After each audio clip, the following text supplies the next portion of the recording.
because I have lived it, studied it, spent time with successful people. I would like for, I don't know, maybe 15 minutes to just kind of define what I think success is. And the reason I do that is because if you have a good foundation of what success is, you're going to be able to build a lot quicker and a lot higher.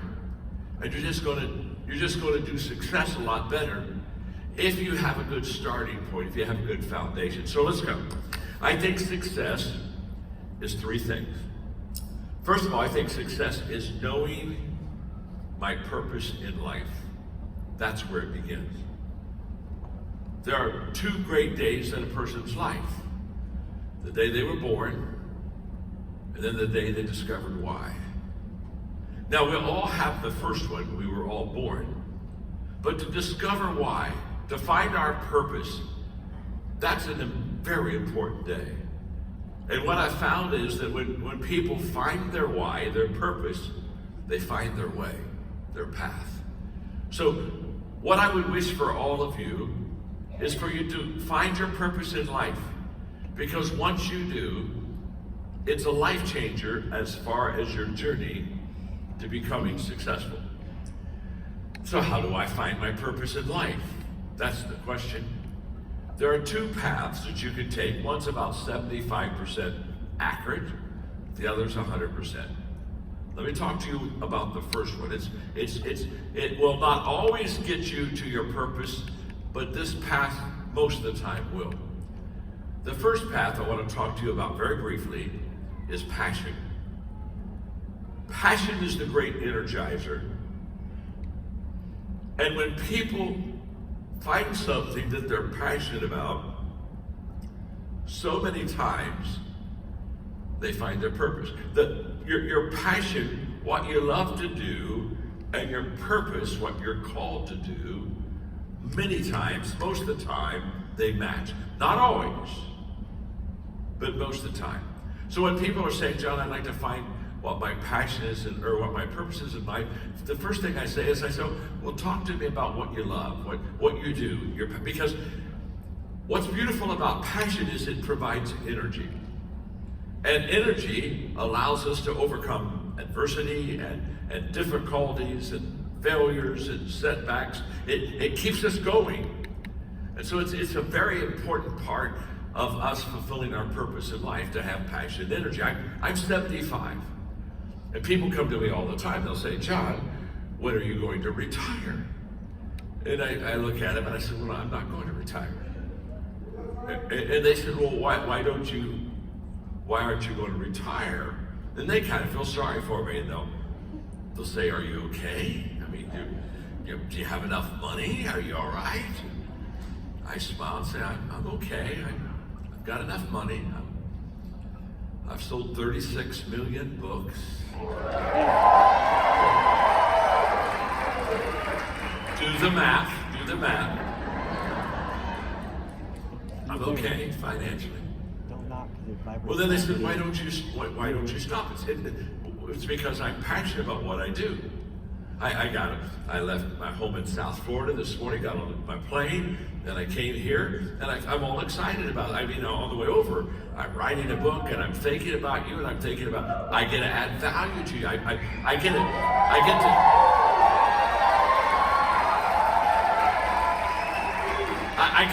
get to meet new friends. I get to add value to you. I get to make a positive difference in your life. I get to put you on the pathway to success. I mean, think about it. What better thing could I do today than be with you and add value to you?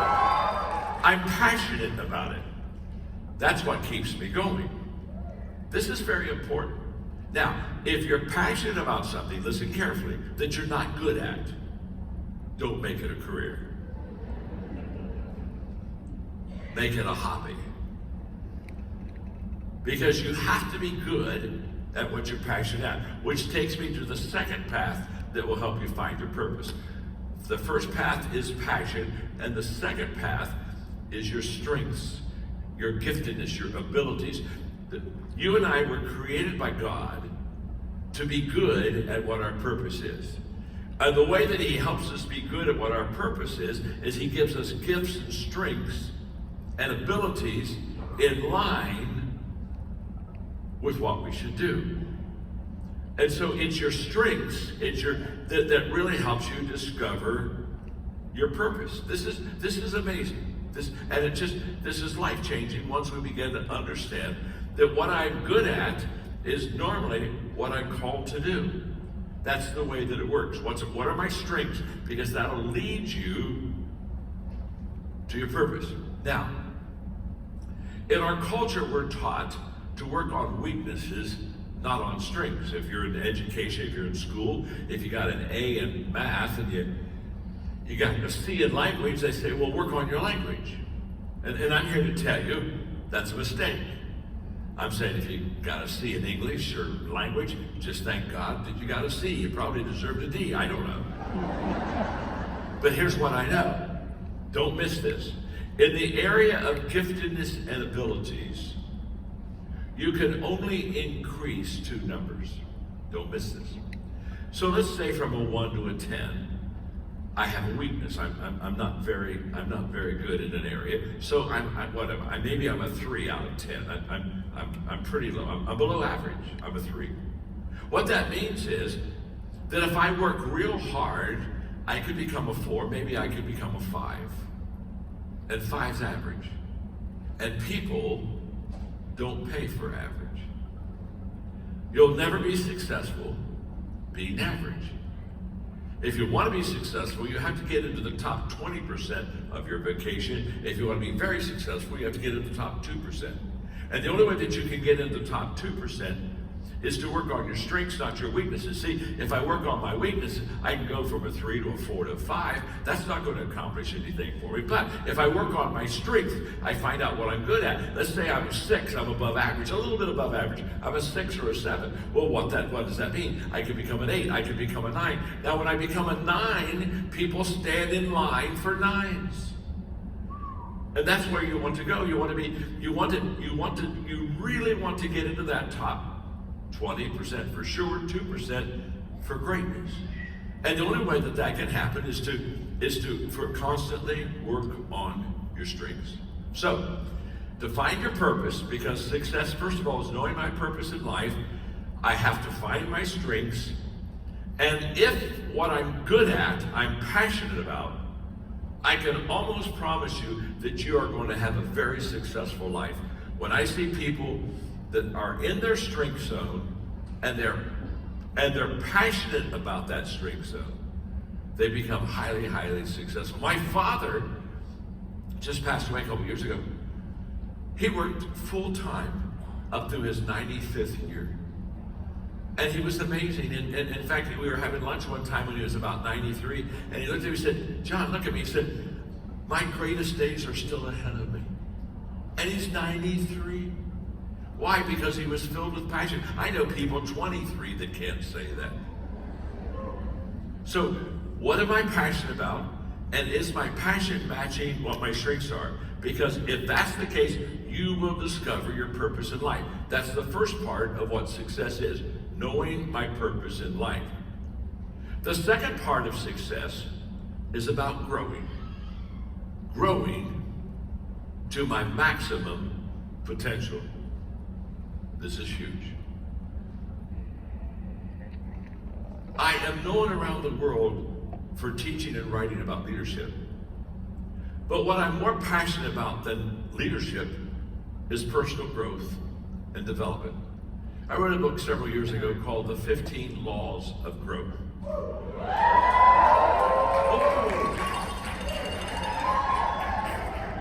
Some of you have that book. Bless you, bless you, bless you.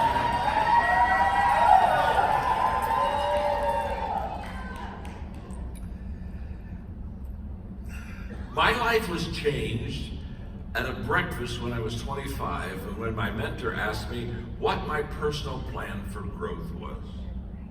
And I didn't have one. I not only didn't have one, honestly, I didn't know I was supposed to have one. Nobody ever said, John, you need to have a personal plan for growth.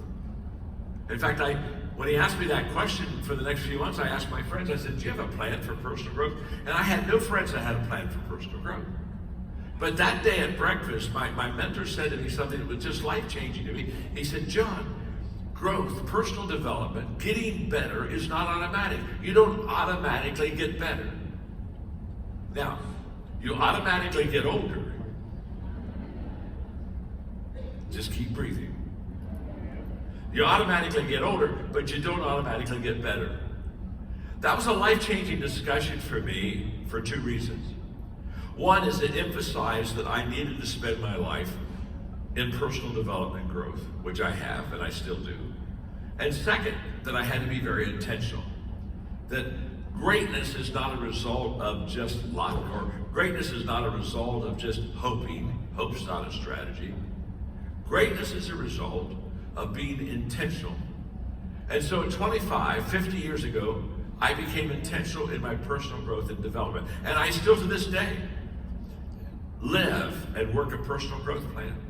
I still am learning. I'm still asking questions. I'm still reading. I'm still growing. I'm still listening to podcasts. I listened to 3 yesterday. I'm still asking questions. I'm still growing. And I'm so excited because as I'm growing, I'm still learning. And as I'm learning, I'm still teaching, and I'm teaching more, and I'm writing. And I'm writing a book right now, and I've written 86 books. And somebody asked me the other day, they said, she said, John, you've written more books than I've read. But it's because I'm always learning, and I'm always growing. I mean, I have a personal growth plan now. In fact, I was at a convention, I was signing some books, and a guy came up to me, and he said, what is your personal growth plan? And there was I had maybe just a minute before I had to go do something else. And so I thought, well, he wants to know what my personal growth plan is. So I'll very quickly share it with him, and I did. And I'll never forget, when I finished sharing with him my personal growth plan, he just looked at me and said, well, I don't like your plan. I said, okay. I said, what's your plan? He said, well, I don't have one. I said, I like mine better. I like mine better. And when we get into how to become successful, I'm going to help you. I'm going to give you some amazing insight on areas that you need to personally grow in so that you'll be highly successful in this business. But for the point right now, it's very simple. Success is growing to my maximum potential. The only guarantee that tomorrow is going to get better than today is that you're growing today. And if you're growing, and if you're learning, and if you're expanding your mind, you're practicing, you're developing, I promise you, the future is going to be extremely bright for you. So you want to make a commitment to personal growth. So success is knowing my purpose in life. It's growing to my maximum potential. And it's one more thing. It's sowing seeds that benefit others. Success is not just about me. It's about others. It's about you. You see, when I think of success, I think of what I have, my assets, my homes, my car, my plane, my stuff, my net worth. That's my stuff. And I know a lot of successful people, but listen very carefully. Many of the successful people I know, they're not happy at all. And the reason they're not fulfilled and the reason they're not happy is because they've lived their life for themselves. They have unintentionally been selfish. So it's all been about them and what do I receive? You see, success is sowing seeds that benefit others. I'm a seed sower. That's what I'm doing today. I'm sowing seeds in your life. I'm sowing seeds of principles and truths on success, and I'm planting them in your heart. I'm a seed sower. You see, most people, they're more concerned about the harvest they reap than the seeds they sow. Most people, when they get up in the morning, they say, what am I going to receive? I wonder if somebody's going to do something good for me. It's all about them. I'm exactly opposite. I understand that if I just sow seeds every day in the lives of people, the harvest comes back to me automatically. And it compounds with consistency. Today at 75, I'm reaping all kind of compounding of success in my life. And it's absolutely, I started a coaching company 11 years ago. It's the largest coaching company in the world today. Now, how did that happen? Oh, we may have a couple coaches in here anyway. But how did that happen? How did we grow to the largest coaching company in the world in 11 years? It's because for 50 years I've been sowing seeds. I've been helping people. I've been adding value intentionally to people. It's not about me. It's all about you. So you see, selfishness is acquainted to personal success, but significance is all about others. And selfishness and significance are not compatible. And I want to encourage you in your life to know your purpose in life and grow to your maximum potential. But as you're knowing your purpose and you're growing to your maximum potential and you're building your business, and I'm pulling for you all the way, I want you to understand that you're to pass it on. God will only give to you what he knows will flow through you. And so my success today is being here with you and sowing seeds. I'm not worried about a harvest. I'm not looking for a return. I'm just giving because I know the return is automatic. Sowing seeds, you have to be intentional in. So seed sowing is not automatic. But if you sow the seed, the harvest is absolutely automatic in your life. That's who I am, and that's what I do. I constantly help people live a life of success so that they could be significant. Now, I've defined success, knowing my purpose in life, growing to my maximum potential, and sowing seeds that benefit others. Let me drop one seed sowing act upon you right now. If you go to the App Store, you can get for free the Maxwell Leadership app, okay? Just go to the Maxwell Leadership app. It'll pull up for you. And on that app, you'll get our podcast. You'll get my Minute with Maxwell every day. You can just get all kind of free resources and things that will help you to really grow and develop in your life. Just go to the Maxwell Leadership app. I'm sowing seeds right now. I'm sowing seeds in your life, and it's for you. You just pull it up, and every day comes Minute with Maxwell. You pull it up, and gosh, there comes another podcast. By the way, our podcast is the #1 leadership podcast in the entire world. We have over 25 million people. Okay? 25,000 people a day tune into our podcast. But it's free. It's just go to the Maxwell Leadership app. It's free. Now you'll also find as you explore that, I don't know, for something like $10 a month, you can get teachings from me. This gets huge. This gets absolutely huge. Where I'm teaching you for 3 minutes, and I become a long distance mentor through the app. But you look at the app, you figure how far you want to go. If you really want to be big time, you can get lessons from me every week, of which I will teach you leadership that you can turn around and teach your group leadership. This begins to be absolutely huge. I mean, so you go as far as you want to, okay?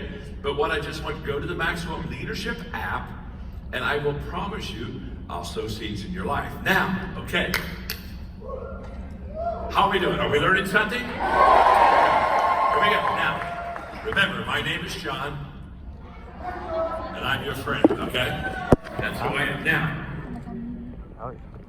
Now that we've decided that we need to grow to our maximum potential, we find a purpose. I've got to grow, and in my growth, I'm going to serve people, sow seeds, help people. The question is this: in what areas do I grow? Because I don't have time to know everything. I don't have time to read everything. I don't have time to just every day consume material and hope that it helps me become successful. So what do I do how do I make sure that what I'm reading, the people that I'm with, the questions that I'm asking, how can I make sure that they're going to help me to become highly successful? When I was in my 20s, late 20s, I asked myself that question. And the reason I asked myself that question is that I had a mentor named Les, and one day we were having lunch, and he had written 5 books. I had no intention at all to be an author. But I was asking Les, I said, Les, why do you write books? And he said, I write books to influence people in a positive way that I'll never know or I'll never meet. He said, my books go where I won't be able to go. And I remember when he told me that day, I leaned into him and I said, I'm going to become a writer. And that was the day I decided that I wanted to write books. I didn't want to write books to write books because I was in love with writing. I wanted to write books to help people like you that I had never met before. In fact, let me just show you what I mean. How many of you have at least one of my books? Now, the people that raise their hands are truly the great leaders in this room. Now, see, I just have proven my point. I started writing books to add value to people that I didn't even know. This is my first time to be with many of you. This is our first meeting together.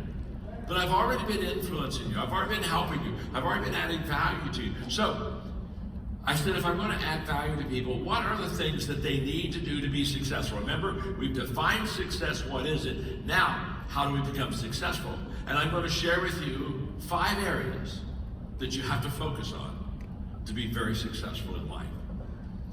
And this is going to be so helpful to you, and that's why I'm so glad I'm here. And Jose, again, thank you for inviting me, and thank you for letting me meet your incredibly wonderful people.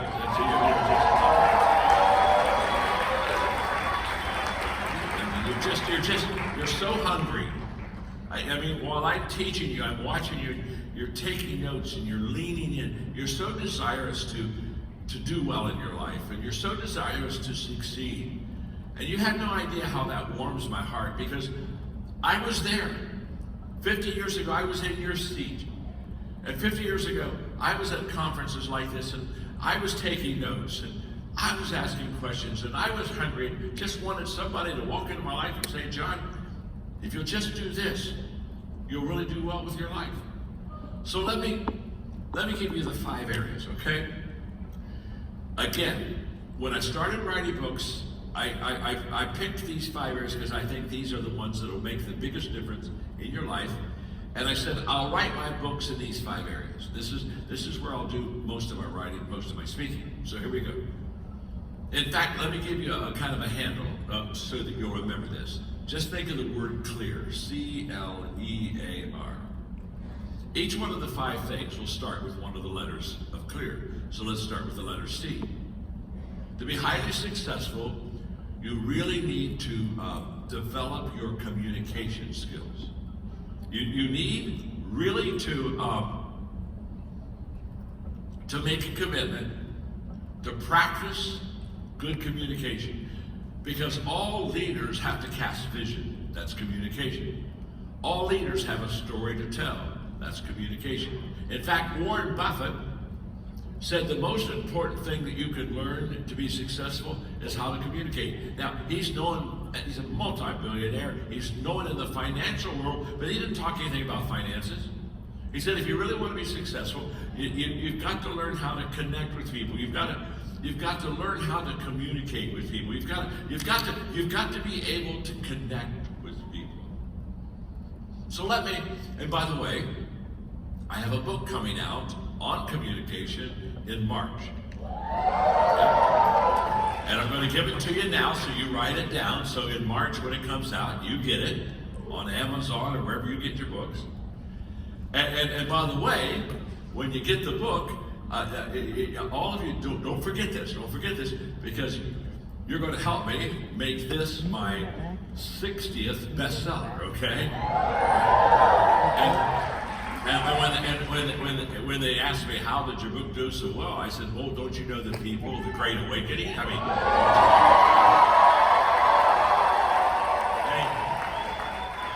They brought it home. They brought it home for me. It's called the 16 Laws of Communication. And I'll give you, and again, there are 16 of them. Let me just quickly give you, one, okay? And it's called the law of connecting. And the law of connecting says, communicators know that it's all about others.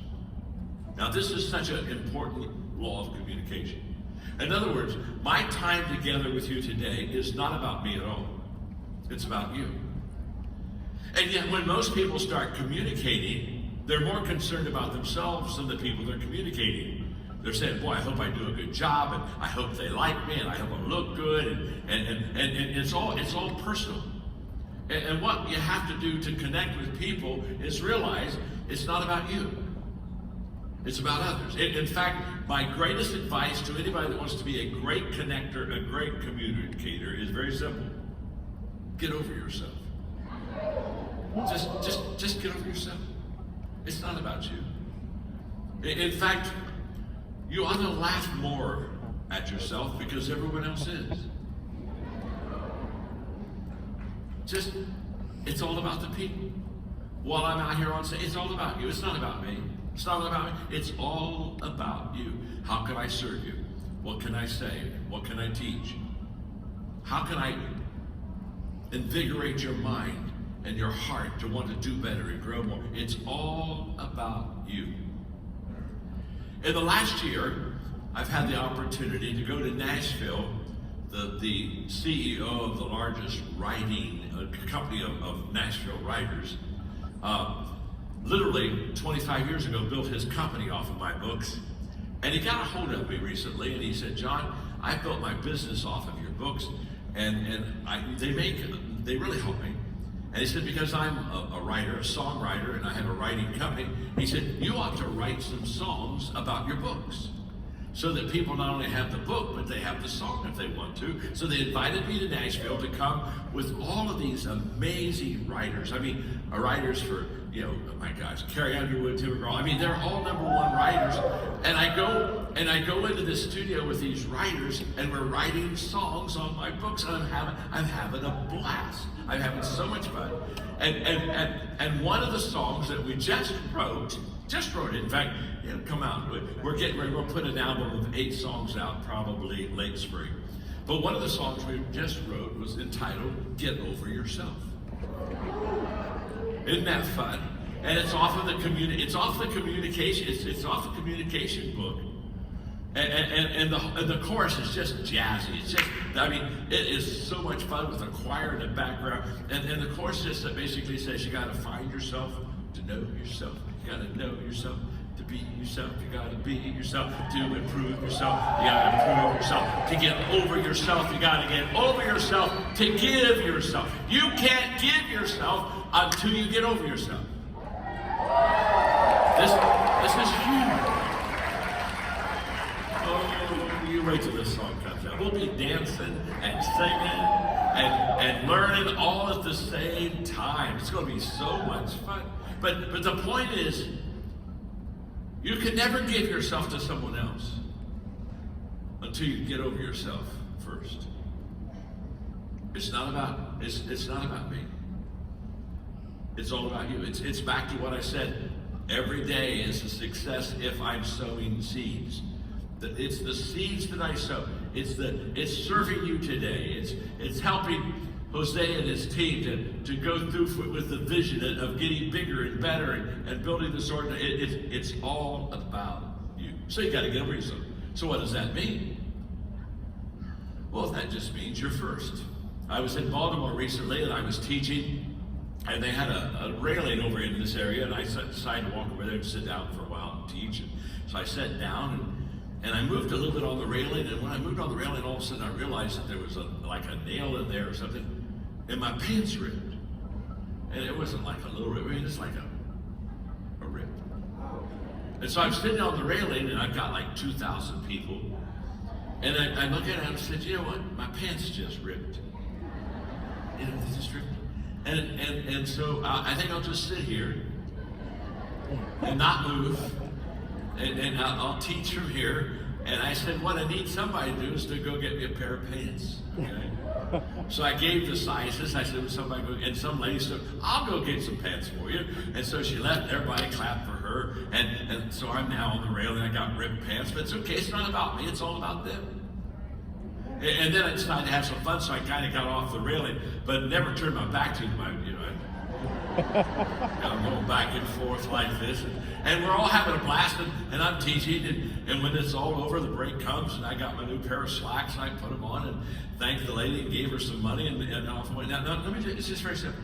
It's very simple. To connect with people, you have to find common ground. Agreement is essential. And the common ground I find is not my ground. It's your ground. So I'm quick to find out all about you. I wrote a book about, I don't know now, 9 years ago maybe, called Good Leaders Ask Great Questions. I want to tell you something. If you do not have that book, I would encourage you to get Good Leaders Ask Great Questions. And in that book, I talk about questions I ask myself, questions I ask my team, questions I've asked my mentors. Because you see, the quality of my questions determines the quality of the answers that I receive. So I'm going to ask questions. I'm going to always be where you are, because that's what good communicators come to you. They don't ask you to come to them. What do great leaders do? Great leaders, they find the people, and then they lead them. Great communicators, they find the people, connect with them, and then they cast the vision. Then they sell the product. Then they add value to them through the resources. But it's all about the other person. So that's communication. The ability to communicate in such a way that it connects with the people. So let's go to the letter L, in clear. Remember, there are 5 things that you want to do your personal growth in. Communication is one. The letter L stands, obviously, for leadership. You knew that already, because I'm known as a leadership expert. In fact, recently our publisher just shared with me in the last few months that I have written more leadership material than any person that's ever lived in the history of the world. And I was very surprised. I mean, when they told me that, I never, that wasn't my goal. And I was very surprised. But then I got to thinking about it. It's really no big deal to write more leadership material than anybody's ever lived. The only thing that's required is you got to be old. If you're not old, you can't do that. You know what I'm saying? So you got to be old. Now let's talk about leadership for a moment. I'm so passionate about this. And let me tell you why. When I was in my 20s, when I was your age, I came to a conclusion that I thought was true as a young person. Today I know it is very true at 75. Don't miss this. The statement that motivated me to learn leadership, teach leadership, write leadership, become a leadership guru was this statement.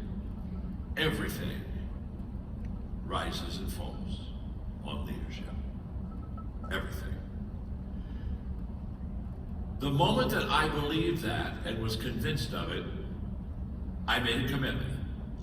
And my commitment was, if it's true that everything rises and falls on leadership, then I'm going to teach people how to lead, because no matter what their profession, no matter what their business, no matter what their job, if they know how to lead well, they'll succeed well. Everything rises. The best days are the days you have good leadership. The reason you're doing so well in this organization is you've got good leadership. It rises. The momentum, the culture, everything is all about building great leaders and entrepreneurs. It's a beautiful culture. Everything rises on leadership. And if leadership is bad, it all falls. I mean, leadership is either the greatest blessing to the people or it's the greatest curse. In fact, in the John Maxwell companies, we have a statement, and the statement is, everyone deserves to be led well. They really do. Now, I travel around the world, I travel internationally all the time. And I go to countries where people are not led well. And I feel very badly for them because they're contained. They have lids on their life. They're not going to ever be able to reach their potential, not because they lack potential, but because the leadership lacks potential. In my book, The 21 Irrefutable Laws of Leadership, I talk about the law of the lid.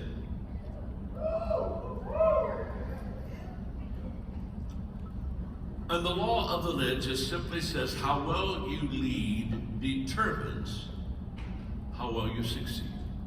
That's true. It's true in government, it's true in business, it's true in education, it's true in religion, it's true in everything, right? Now watch this. Let me illustrate the law of the lid for a moment. Let's use the scale of 1 to 10, okay? 1 being very poor, 10 being very good. Let's say I'm an average leader, I'm a 5.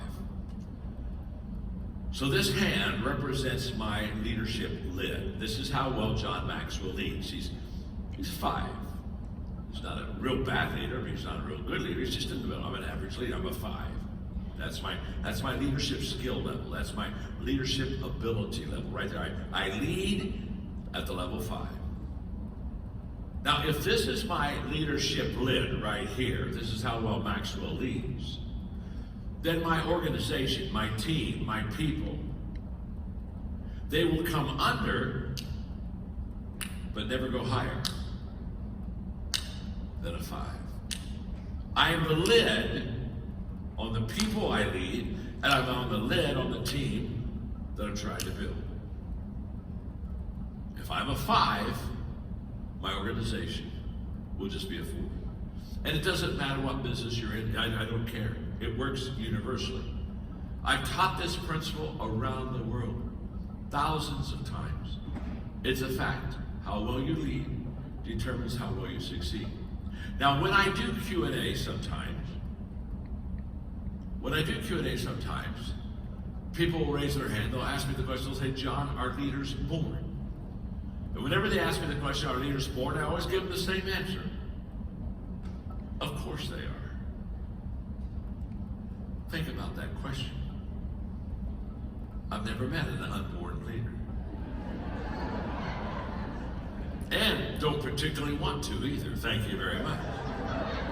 What they're asking is something very simple. When they say our leaders born, what they're really saying are there's some people when they're born, they have leadership gifts and skills, so they go to the front of the line. Some people, they don't have any leadership skills, so they go to the back line. That's what they're asking. And what I want you to know today is this. And I can speak with authority because I have the largest leadership training organization in the world. We have trained we've trained. Thank you. You're so good. You're so kind. I may take you on the road with me.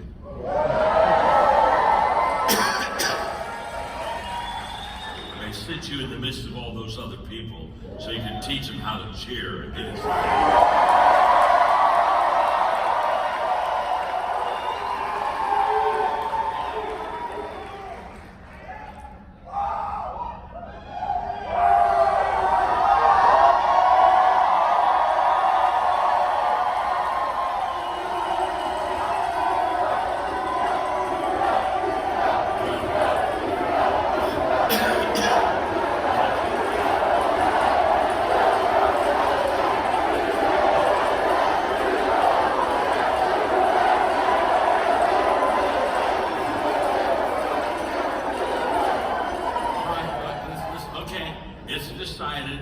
I'm taking you on the road with me.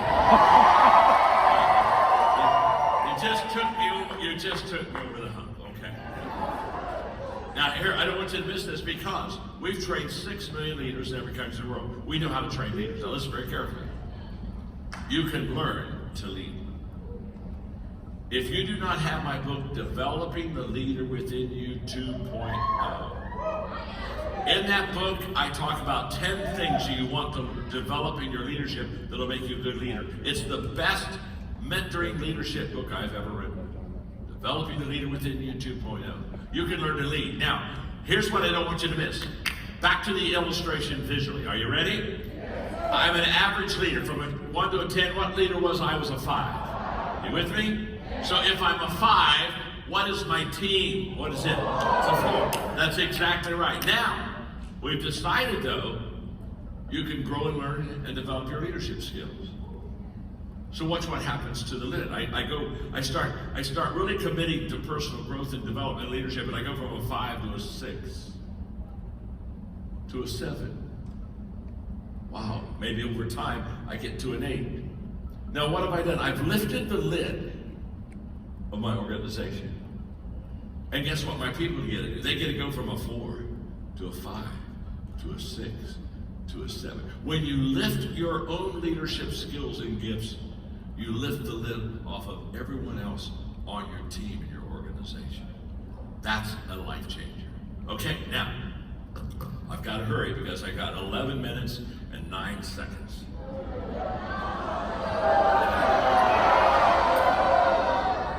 Or we could just trash that timer.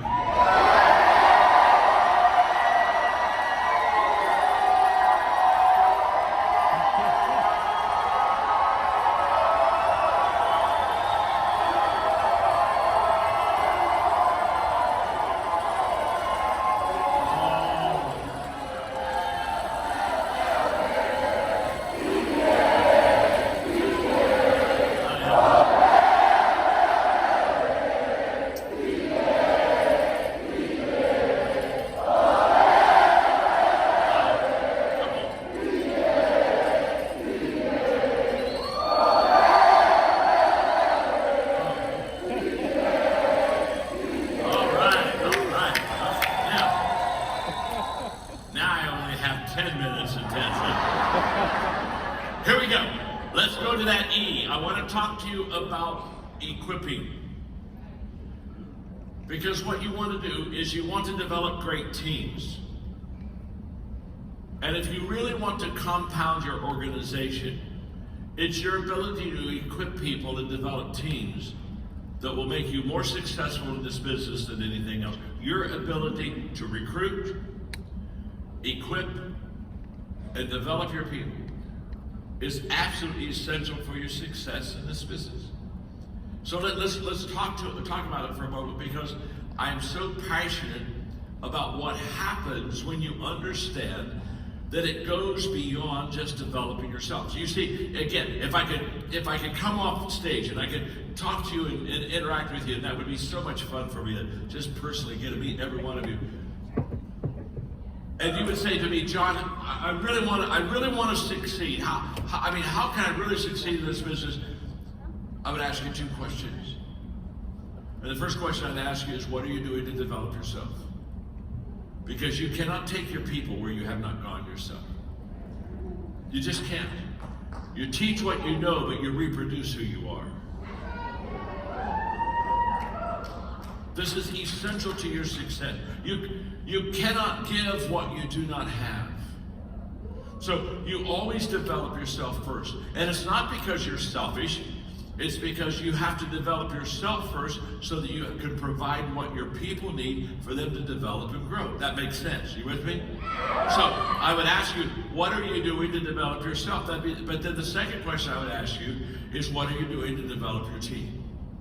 What are you doing to take your team to a whole new level? I wrote a book several years ago called The 17 Laws of Teamwork. Laws such as the law of Mount Everest: as the challenge escalates, the need for teamwork elevates. Wow. Laws such as the law of significance: one is too small of a number to achieve greatness. So your success is going to be in developing and equipping people around you. Don't miss this. Here's what I want you to know. When you develop yourself and you really work hard at maximizing your potential, you add. You will always add, so that means you'll always have some degree of success. But when you develop people and equip them that are around you and develop good teams, you multiply. And what you want to do is you want to go into the compounding season of your life. You want to multiply. You want to be able to have people do what you can do, so that all of a sudden you can reach more people and change more lives and add value to so many more. Now, in equipping, there's a part of my life that I do with equipping, and then it transfers over to empowering. And I'm going to take a couple of minutes, and I'm just going to give you these 5 steps, because these 5 steps are so essential to, again, you being a good equipper. And what's beautiful is, every one of these steps I give you now, you can do. They're not complicated, they're not hard to understand. They're very simple.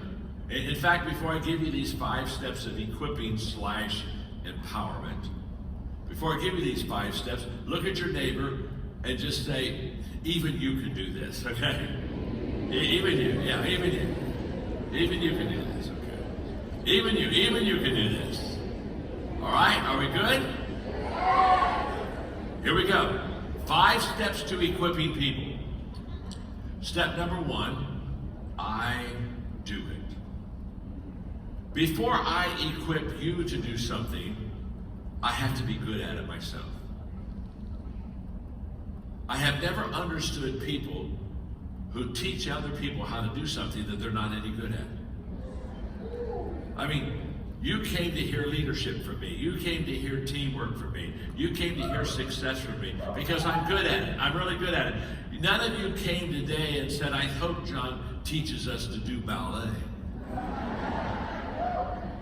I'm not a ballet dancer.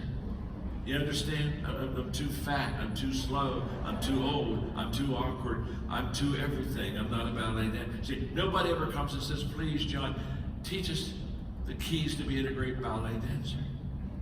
You see, I teach you in the area of my strength. I teach you in the area that I'm really good at. I'm really good at leadership. I'm really good at teamwork. I'm really good at these things. So I teach you that now. So stage 1 is I do it. If you can't do it well, don't train somebody else to do it poorly. You're not going to reproduce yourself as far as greatness. So I do it. So the first key of equipping is you gotta master it yourself. Get good at what you're going to train others to do. Step 2, I do it and you are with me. I call that the power of proximity. There's great power when people come together and spend some time together. And especially if we spend some time together on the purpose of me equipping you to succeed in this business. And so now you're with me and you're watching me as I recruit. You're watching me as I make presentations. You're watching me. Leadership is visual. It's visual. 89% of everything you and I know in life, we learn visually through our eyes. 10% through our ears, or 1% through the other senses. Leadership is highly visual. People do what people see. They always have, they always will. So stage 2 is I do it, and you're with me, you're watching me, you're observing. And by the way, when I'm finished doing it, we go out, you ask questions, you follow me, and I say, well, here's why I did that. We have some interaction where I'm now teaching you off of the questions you're asked as you visually watched me. And I visually become your model. I visually become your example until I feel that you really are starting to catch on how this works. Then there comes a time I go to stage 3. I now hand the baton off of you and you do it, and I'm with you. We're still close. We're still together. But now, instead of me leading the presentation, you're leading the presentation. And I become your coach now. I'm watching you. And after every session, we get together maybe for 15 minutes, a cup of coffee, and I say, now, when you made that presentation, let me give you 2 things that'll help you make a better presentation. And I tweak you and I coach you. That's an important part of equipping. So I do it, you're with me, you do it, I'm with you. Stage 4 is you do it. There comes a time when I say, you're ready. You don't need me anymore. You understand it. You're good at it. You're going to recruit people because of it. You're going to be able to build a team. And I release you. Now we're not together. You now you do it. Now here's the key. Do not miss this, because this is what's so important. Here's the key. Most people stop equipping at that stage. They say, "Wow, I just equipped Mary. My gosh, look at her. Look how good she's doing." There's a stage 5 where all the stage 5 is the magic. Stage 5, I wish I had an hour to teach stage 5. Stage 5 is where it happens. Stage 5 is the max. Do not miss this. This is huge. Here we go. Stage 5 is you do it, and someone is with you. In other words, you have never equipped somebody until the person you have equipped is equipping somebody. That's where the multiplication. If you stop at stage 4, you add. If you go through stage 5, you multiply. The secret sauce of equipping is stage 5. In 19 years, I started with 3 people, and in 19 years, we trained 6 million leaders in every country of the world. How do we do that? How do we do that? We did it because we understand. We understand stage 5. We understand that I never equipped you until you're equipping somebody. In fact, when I get ready to equip you, we have an understanding on the front end. I'll sit down with you and say, okay, we're ready. Maybe we're going to be spending a couple months doing the equipping here. I'm going to equip you, but here's what I want you to understand. When I'm done with you, you equip somebody. In fact, what I do is I ask them, who are you going to equip when I'm done with you? Because I want not only children, I want grandchildren. And I want great-grandchildren. And I want great-great-grandchildren. I want that constantly to be working and multiplying. Okay. So the E stands for equipping, the L stands for leadership, the C stands for communication. Somebody's listening. This clock's been on 3 minutes and 22 seconds for the last 5 minutes.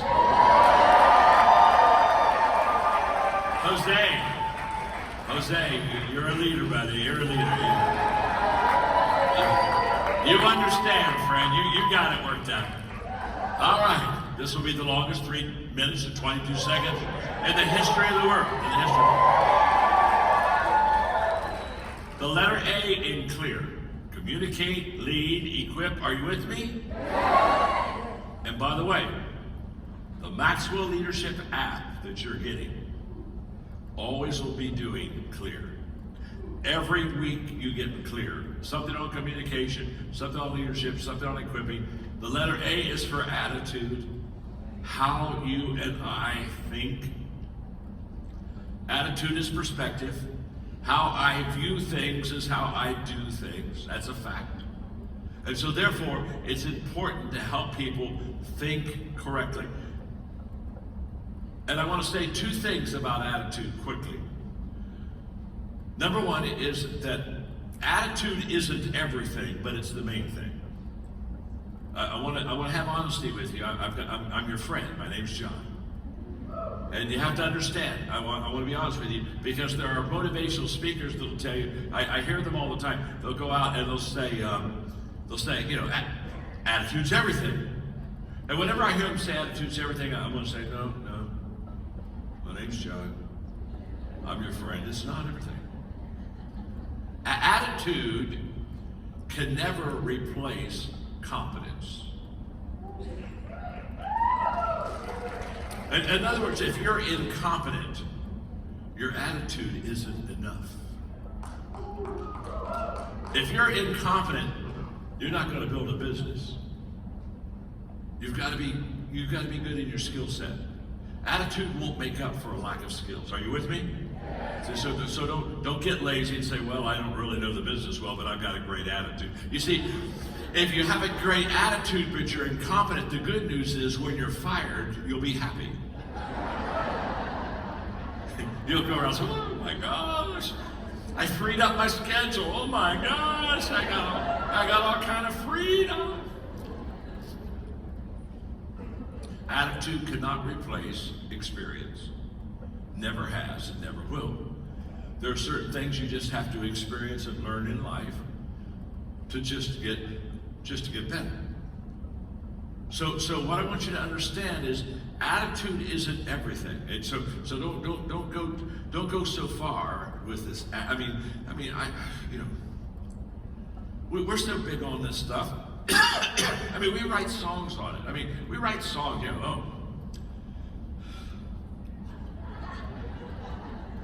I believe I can fly.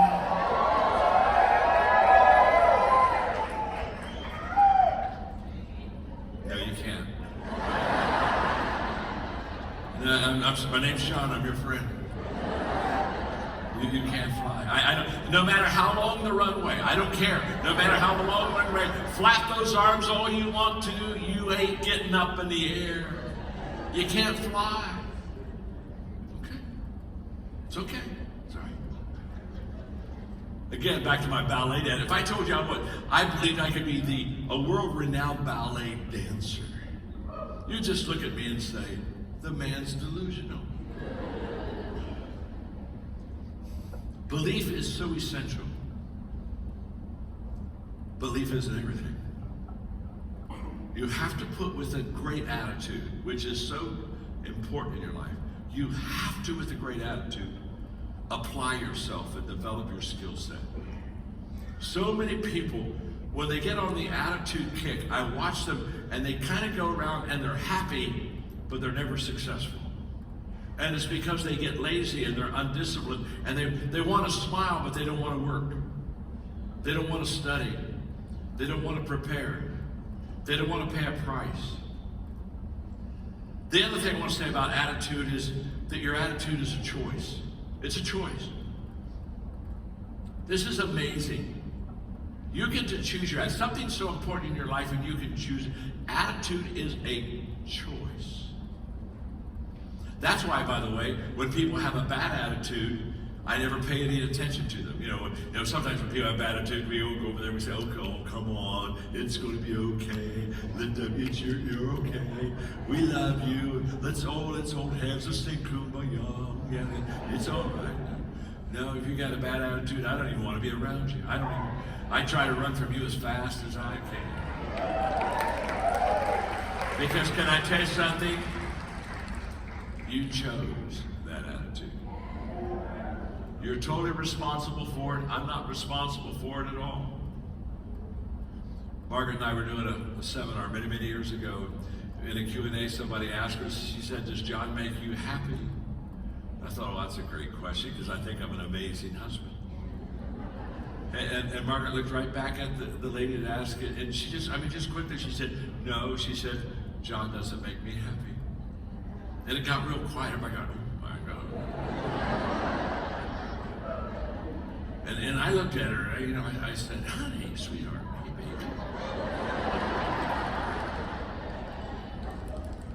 baby. Explain what you mean. Have you ever asked someone to explain something, and so they explained something? And after they explained something, you wish you would have never asked them to explain something. Because when I asked her to explain it, she said, well, sure, I'll do that. She looked at the glaze and I realized in the first 6 months of our marriage, he would never make me happy. Now, I don't know if you have the gift of discernment, but we're going downhill very quickly. And then she said, because the first 6 months of our marriage, that's what I expected him to do, make me happy. I was teaching school. He was in ministry. I'd come home from school and say, we'll have dinner tonight. He'd call me and say, honey, I'm at the hospital. Somebody got hurt. I'm not going to be able to be for dinner. I had a great, she said, I kept saying, he'll make me happy. He'll make me happy. She said, about 6 months of marriage, one day I awakened and I said to myself, my husband will not make me happy. I'm the only person in this world that can make me happy. And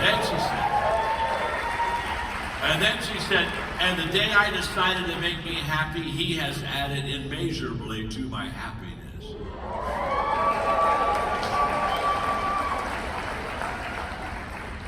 Your attitude's a choice. The letter R in the word clear is all about relationships.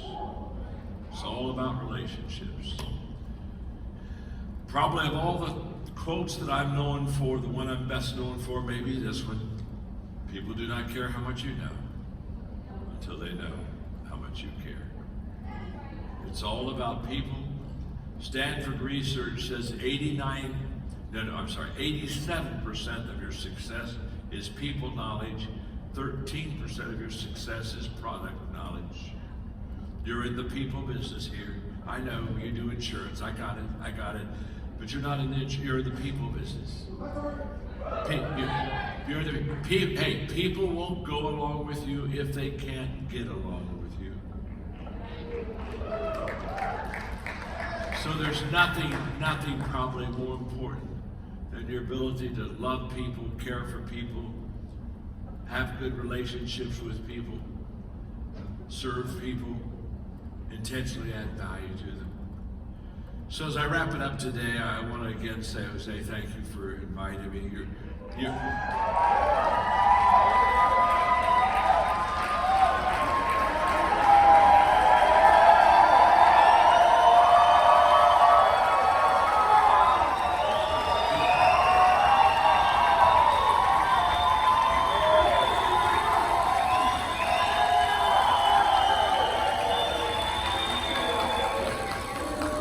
I'll direct the orchestra and the choir.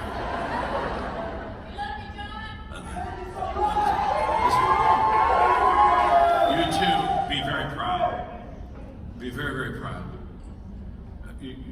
Like begets like, and your heart is their heart, and your values are becoming their values, and your passion is becoming their passion, and your vision is becoming their vision.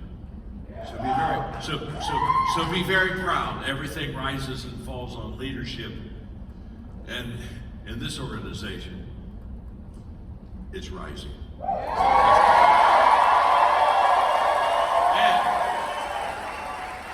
And for all of you, I must honestly say you're the best crowd I've talked to today.